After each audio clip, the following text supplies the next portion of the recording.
I was sitting with a group of people from at dinner, and we were discussing the proposition that has now been made into law in many countries that gender, whatever that is socially constructed.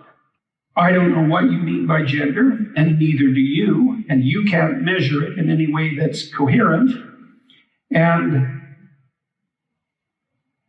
the notion that sex is socially constructed is preposterous, but worse than preposterous, because I knew that it was part of another set of ideas. We decided that we're so modifiable that a man can be a woman. Now, if you can get people to accept that, then you can get them to accept anything. So, if you're a radical, political, propagandistic utopian, the first thing you have to insist upon is that everything about a human being can be modified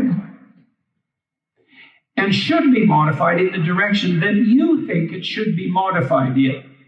Right? So if you're a Marxist and you have a view of the utopian future, you cut people off from their pathological past, you pull them out of their historical context, which is just arbitrary anyways, because everything's socially constructed, you reconfigure their notion even of their own biology, and you reprogram them as the now, what would you say, the minions who are now benefiting from the Marxist vision. And you don't get to have your Marxist vision unless you can insist